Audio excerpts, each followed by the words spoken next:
Hello guys, and welcome to a new Star Division 2 video today by me, Eugen. In this one, I'm finally happy to share with you one of the first new divisions available in the upcoming Men of Steel DLC. We're going to be starting with the first Airborne Task Force. My plan is to jump back and forth between Axis and Allies, so we will go to an Axis division after this and then back to an Allies and so on and so forth. But just as a disclaimer, Eugen has given me free access to the DLC, so massive thanks to them. Also, please remember that this is recorded on a preview build, so what you see may be subject to change. If you'd like to read the description on the right hand side, feel free to pause the video and take a look, but we're going to be jumping on in and starting off in the recon tab, of course. So, to begin, we have the sidecar, but it's manned by French partisans. It doesn't have radio, unfortunately, but we do have a Jeep 50 cal, which does have a radio. And this is actually not a terrible choice. The 50 cal is relatively decent at pinning things down. And for 10 points, like having an MG that can help suppress it's not too bad. Just bear in mind it can get killed by light arms fire because it doesn't have any armor. Then we have the AB Scouts. These guys are your Brits, 2 Stens, 2 Lee Enfields, Bren, Gammon Bomb. 5-man squad, just a generic scout unit really. You're not going to want to get these involved in proper combat. Then we have the AB Scouts of the Americans. These are actually much better than the British Scouts, it pains me to say. They have 2 Thompsons, 2 M1 carbines and a sniper. So a 5-man sniper team, very, very nice indeed. And they get the smoke as well. So if they come under fire by anything they can't deal with at range, they can smoke themselves off and do a runner, which is really, really nice for a sniper team. So 4 are in A, 8 in B, and 12 in C. I'll just show you the availabilities quickly for the other units that I've got done already. But there you go. AB Scouts actually looking pretty good. No crazy transports so far, just your standard Jeeps and so on. So actually a really nice squad. I like them a lot. Then we have the F5 Saboteurs. We've seen these guys before. They come in with the Traction, which is the fastest road car in the game. And you get 2 MP40s, 3 M1 carbines, and the TNT. Good for kind of combating other infantry squads at the start of the game to try and get like good map presence early on. That's what these guys are useful for. Then we have the Pathfinder squad here of the Americans. You only get 3 in A and 6 in B. They are forced to come in at 1 vet. They have 2 Thompsons, 2 M1 carbines, 2 M1 Garans, and then the Gammon Bombs. Now their loadout is actually pretty trash, unfortunately. They look really cool. The uniforms are awesome, but as a squad in itself, there are so many better options here. Then we have the Standard Scout squad of the Americans. Just 2 Thompsons, 2 M1 carbines. They can be brought in with the M20, but they can only be brought in B and C. So, a potential choice if you wanted some armored recon as well to go with maybe some of your vehicles. Then we have the AB Sniper from the Brits. Sten, Lee Enfield Sniper, exceptional. Standard recon sniper squad. So, there you go. 2, 4, and 6. So it was forced to come in at 2 vet. We have Pathfinders, 3 Stens, 7 Lee Enfields, and the Willie Pete, which acts like a Molotov. You can get 3 in A, 6 in B. Actually not a terrible squad at close range, and obviously provides decent recon. So, yeah, not bad. Then we have the Forceman, Scouts, Prince. Now these are actually really cool. Again, really awesome outfits. The new models in this DLC are really, really cool. But we're going to see a new trait here, but let me just go through the rest of it first. We've got 4, 8, and 12 available throughout the phases. They can be brought in with the Duck or the normal truck there. We've got 3 Thompsons, 3 M1 carbines, and the Springfield. So a nice loadout actually for close and long range engagement. And they get the Willie Pete, which again, Molotov equivalent, will put flames on the ground. So this is the first squad that we're going to be seeing in this DLC that has the Commando trait, and the Commando trait currently, it might get changed again, but currently basically the way it works is you take reduced damage at close range and they take reduced suppression always. So if they're within like close range combat of another squad, they'll take less damage, and if they are at long range, they'll also take less suppression all the time. So generally a more elite squad, which is actually a really, really powerful trait. So 7 strength, exceptional stealth, and these are going to be really fun to use. And then we have the M8, which is only available in Phase B, so no early M8 rushes in this division. Moving on to the infantry tab, this is the most comprehensive tab in this division, of course, because, I mean, it's the Airborne Task Force, and there's a lot of airborne units here. So, we're starting off with the French again. We have the Partisan Leader, MP40, 2 Mass, FM24, has exceptional stealth because of the Raider trait, which actually isn't too bad for a leader to have, especially considering like this one you're probably going to have on return fire. You don't really want it to be in combat, and 4 men is enough. So cheap, affordable leader squad. Then we have the Airborne Assault Group. Again, new uniforms, very, very nice. 5 Thompsons, 6 M1 Garands, a BAR, and the Willie Pete. Very, very nice squad. But 25 points, absolute steal. Again, might get changed. But 12 strength, shock trait, 6, 12, 18 availability.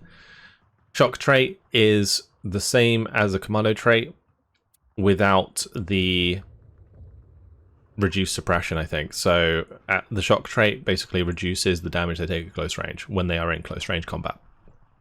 So i.e. when they're using their Thompsons, basically.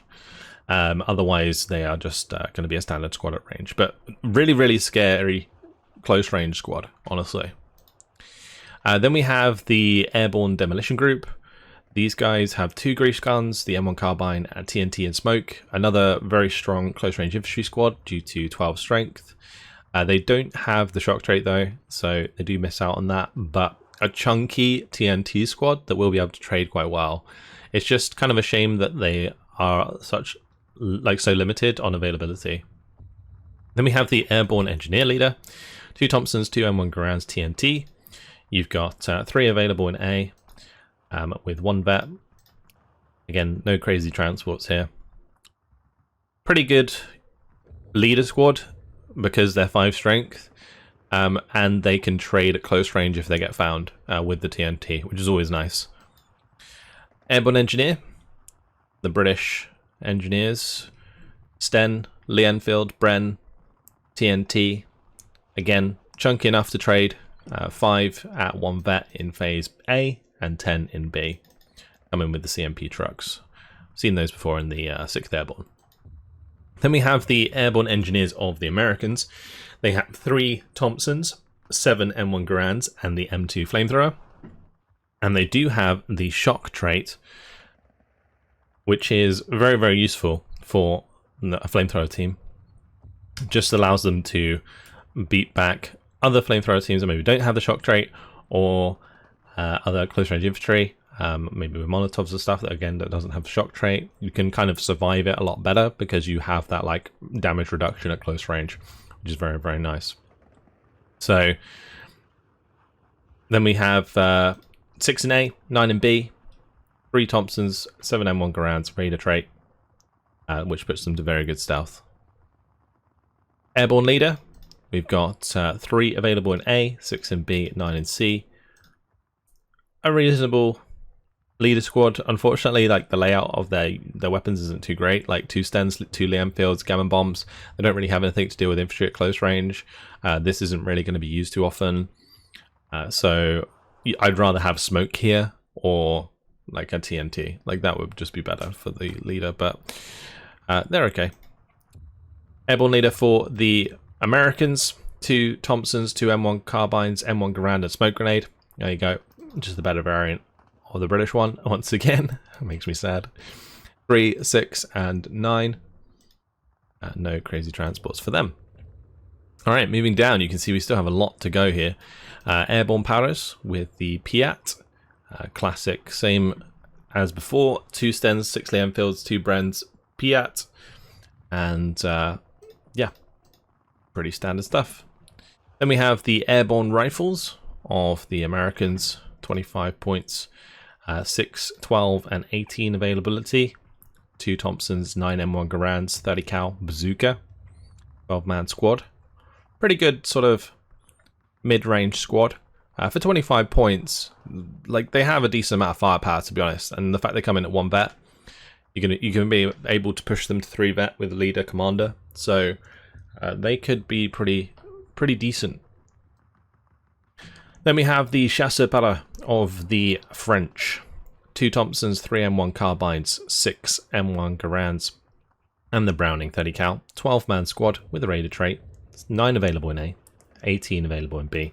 So the fact you can bring these in with more availability might make them a choice somewhat over maybe like the Airborne Rifles, depending on how you build your deck. Then we have the Macassars.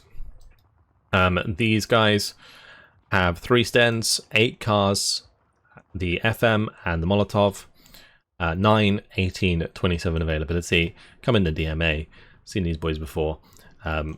Relatively good for just kind of being a nuisance, I guess. And the Molotov can allow them to win engagements at close range when you kind of outnumber your enemy. Then we have the Glider Rifles. These guys are pretty much a straight up better team, in my opinion, than the Airborne Rifles, because they are getting the extra M1 Garand with the BAR, which makes them more of like a specialized medium to long range engagement team rather than like a close range 2 Thompson thing going on.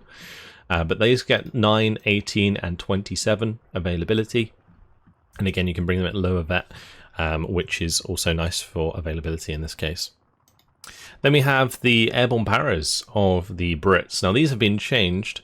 They've also been changed in the 6th Airborne. 3 Stens, 5 Lee Enfields Bren, and a Lee Enfield Sniper now in the squad, which is really cool. So 6, 12, 24 availability in the CMP truck, very good stealth. Like, having a chunky 10-man squad with a sniper as well as like these other weapons is really, really nice. So a pretty solid squad. 30 points though, quite expensive. Then we have the Forcemen. These are the commandos of the Canadians. They have 3 Thompsons, 8 M1 Garands, 2 Johnsons, and the TNT. You get 6, 12, and 18 available. They can come in the Duck and the DMC.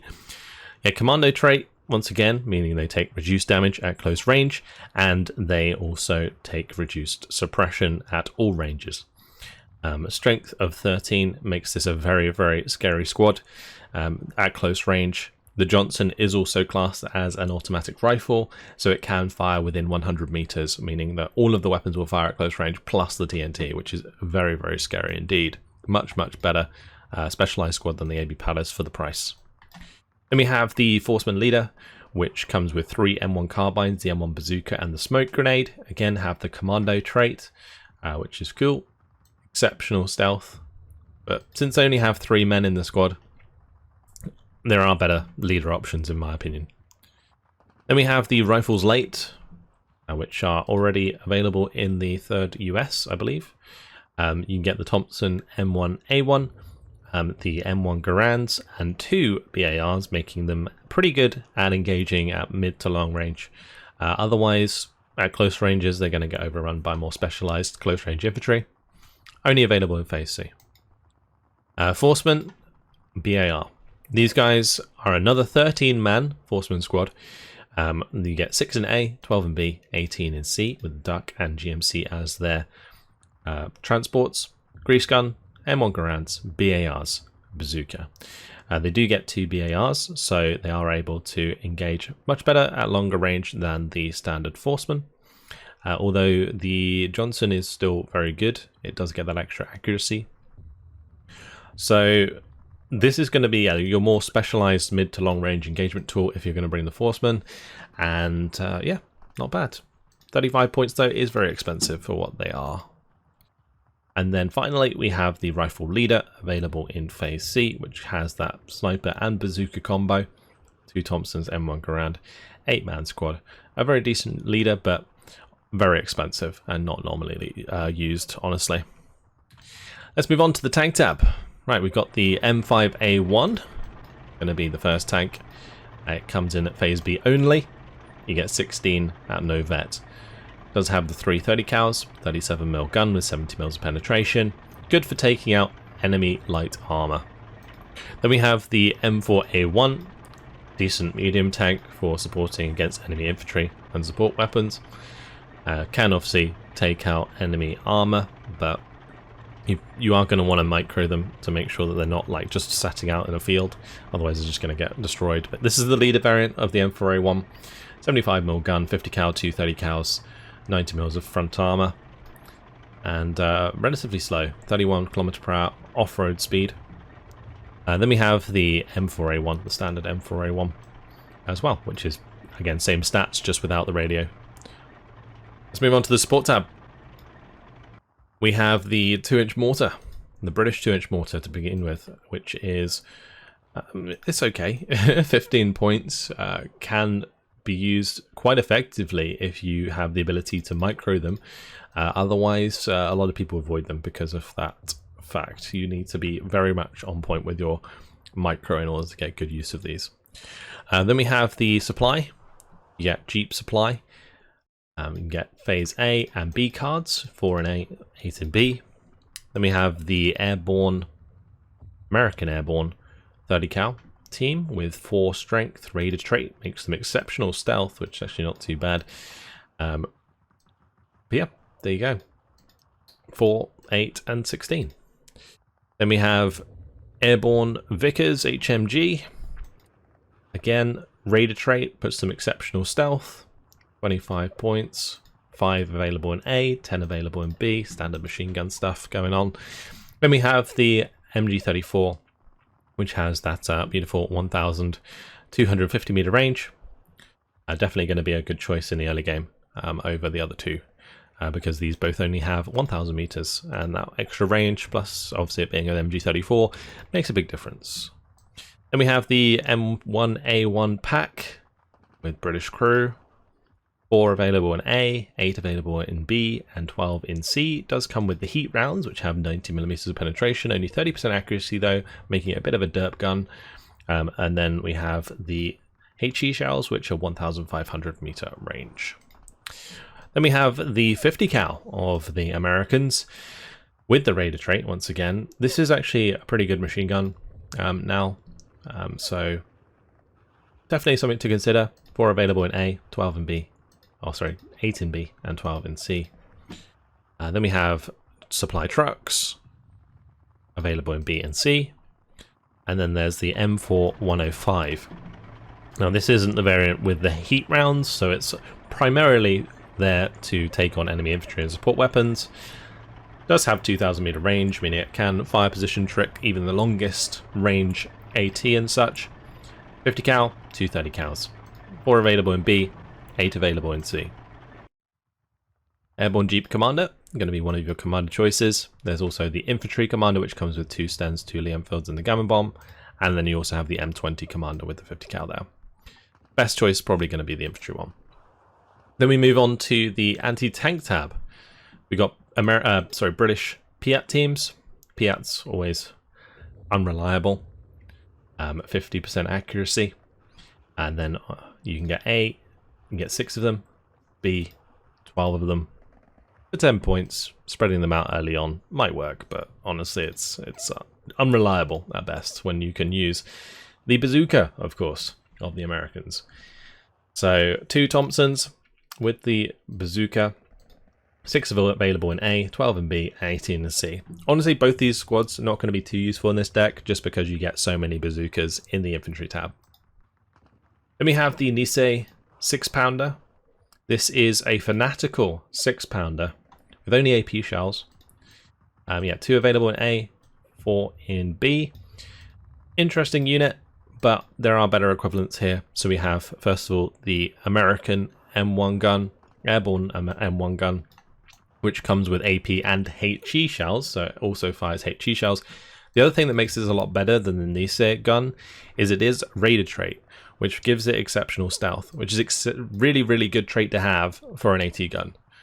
You also get more availability on a card, so 3 in A and 6 in B.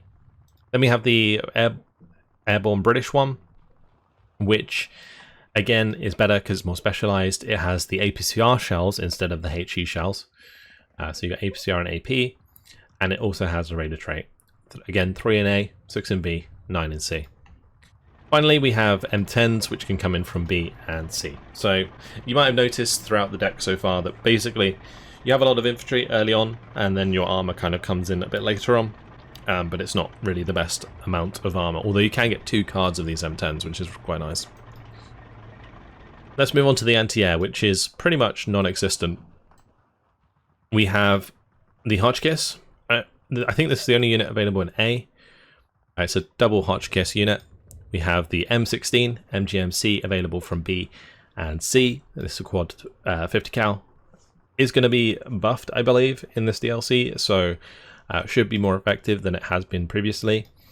And then we also have the option of the Bofors in B and C. So you're not going to get any decent AA in Phase A. You're going to be solely reliant on your fighters almost. Then we have Artillery tab. Let's move on to the Airborne Spotters. So these provide your recon radio, 2-man squad with smoke. Just good for providing radio when you need it in certain divisions. And then we have the American equivalent, which is basically exactly the same, except for they get the Thompson instead of the Sten, making them better. Sad face. Then we have the Airborne Mortar, the American Airborne Mortar with 60mm. 18 available in A, 14 in B, 20 in C.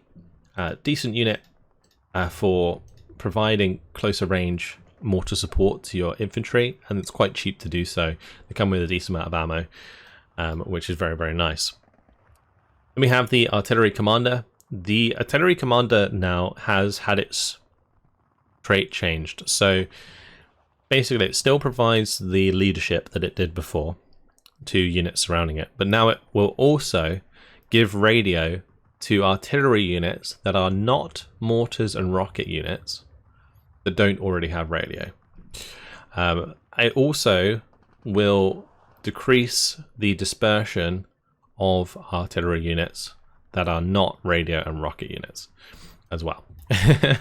So think like tube artillery, it gives radio trait to and reduces their dispersion, which is actually really big. Especially in team games. I think it could potentially be pretty busted, but we'll see. 2, 4, and 6 availability. That's the British one. 2 Stens, 8 Leonfields. For the Americans, they get 2 Thompsons, 8 M1 carbines. Again, same availability across the board. Then we have the Airborne M1A1 pack of the Americans. They are using it as artillery here. They have HE and smoke, 5 available in A, 10 in B, 15 in C. It does have radio trait, which is, radar trait, which does allow it to be hidden more against enemy recon. And then we have the 81mm mortars. Seen these plenty of times before. These do come with radios though, the British ones, and you've also got the American ones. They are exactly the same, just different crew. Then we have the 107mm mortars of the Americans, which do again have radio trait. For a 107mm mortar to have a radio trait is very, very nice and very, very useful because they can be extremely powerful and actually do some serious damage to vehicles as well. So 4 available in A, 8 in B, and 12 in C. And finally, we have the mortar carrier, the M21 with the 81mm in the back. Just your mobile 81mm mortar, which is always quite impressive. 4 available in A, 6 available in B. The nice thing about these, of course, is that you can move and shoot. You can fire your 5 mortar salvo, and then you can move afterwards. And make sure to do so, otherwise these will die. Alright, moving on to the air tab. The air tab here is kind of interesting, a little bit lackluster overall, but some really cool units. So B-26B Marauder with the frontal 50 cals. You got those 2 on either side, and then you got 1 in the front there, and then you've got your 2 on the top at the back, and then 2 in the actual back there. These are strafing aircraft, technically. 2 available in A, 4 in B, and 8 in C, but they are limited in effectiveness, I would say. Then we have the F5A, which is your Recon Lightning. 650 km/h speed with no guns. Just very, very fast recon. Very, very easy to shoot down though, because it does have bad resilience. So 2, 4, and a 6 availability. Then we have the Seafire, which is the British recon option here. 2 20mm and 2 30 cals. Bear in mind that you only get 60 bullets in the cannons there. So that's not much ammo. You're probably going to be able to shoot down maybe 1 aircraft and then you'll be done. It might not even be enough to shoot down a bomber. So bear that in mind. So 2 in A, 4 in B, 6 in C. 4 in A, 2 in A, 4 in B, 6 in C. But yeah, a nice fast recon option. Then we have the Mitchell Bomber. And the Mitchell Bomber, in this case, is going to have a payload of 12 45-kilogram bombs and 380 km/h speed. 2 available in A, 4 in B, and 7 in C. This bomb is kind of trash. It's okay for pinning stuff down, but honestly, it's the worst payload this could have possibly had, unfortunately. But once you used up the bombs, maybe you could ground strafe with the nose 50 cals. Moving on to the Seafire F Mark III. This is the proper fighter variant of the Seafire with the 2 20mm and the 4 30 cals. No clipped wings on this one and plenty of ammo. So you're going to be able to shoot down plenty of enemy aircraft with it. We have 4 available in A, 6 in B, and 8 in C. Very generous availability as well. And then there's the Mustang. This is the old Mustang. So 4 50 cals, 680 km/h speed still is very, very nice, but doesn't really have the firepower to shoot stuff down before it flies past it. So yeah, 4 available in A, 8 in B, 12 in C. If you're ever going to use these, to vet them for sure. Otherwise they will not do enough damage with their guns. Let's see. Next we have the F6F Hellcat. Very nice to see this big chonker in the game. 6 50 cals on this bad boy. 600 km/h speed. Does have good agility, which is, I believe, better than both the Seafire and the P-51, which is crazy. And yeah, a very, very good aircraft with the medium resilience. It's a nice fighter. 4 available in A, 8 in B, and 12 in C. Has just enough 50 cals that it's going to do enough damage, and decent enough availability that you can actually upvet them as well. So yeah, pretty nice. Then we have the Beaufighters. So there are 2 variants of Beaufighters here. We have the Beaufighter with the 150mm HE rockets, 410 km/h speed. Has that classic 4 20mm in the nose with the 6 30 cals as well. I mean, the 20mm are technically underneath the nose, but yeah, who's really paying attention? 2, 4, and 6 availability, and then you also have the variant that has the anti-tank rocket, same speed, same armaments otherwise. Yeah, so you got your one for taking on infantry and support weapons, and you got your one for engaging enemy armor. Then we have the P-51 D5, which comes with 2 227-kilogram bombs. In Phase A, you can only get 1 of them, 2 in B, and 7 in C. The availability curve here is actually kind of crazy, having 7 available in Phase C. I don't know if it's really going to ever be worth bringing, though, because their resilience are bad. If you're dive bombing into like a lot of AA later on, they're just going to go down like crazy. But yeah, it would be decent early on if you could maybe get 2 of them, I reckon. The one that is decent early on is this one, which comes with 2 454-kilogram bombs. It's slower than the one with less payload, of course, because it has less payload, or has more payload. But yeah, these bombs are actually really good. Very big bombs. And since this comes in and it's really quite fast, in the early game, this could be pretty devastating. So 150 points for this Mustang. 1 available in A, 2 available in B, and 4 available in C, which is much more standard. So here is a deck that I made earlier. We have the Airborne Scouts, Forcemen, and the Pathfinders in the Recon tab. I brought all of the Forcemen in the Infantry tab because I really wanted to try them out. We've got the Airborne Paras in there as well for their snipers at long range. I've got M5A1s for dealing with light vehicles in the mid-game, and the M4A1s for, of course, decent tank support. but most of my tank support is going to be coming in with these M10s, which I've upbedded so that they can be more effective once I give them extra veterancy with leaders and so on. I've brought in the American 50 cals as my MGs. I'm really convinced they're going to be decent. I've gone for Jeep supplies in the support tab because you get more trucks with less, so you get the same amount of ammunition as you would if you bring the supply trucks, but you get them like more spread out, which is very useful. Then in the anti-air tab, using the Bofors with 1 bet in B and C, Hotchkiss in the early game to support the fighters. And then I've got mortars. 107mm mortars are going to be your main artillery in this division for sure. So got them in A and B, and yeah, plenty of ammunition for those.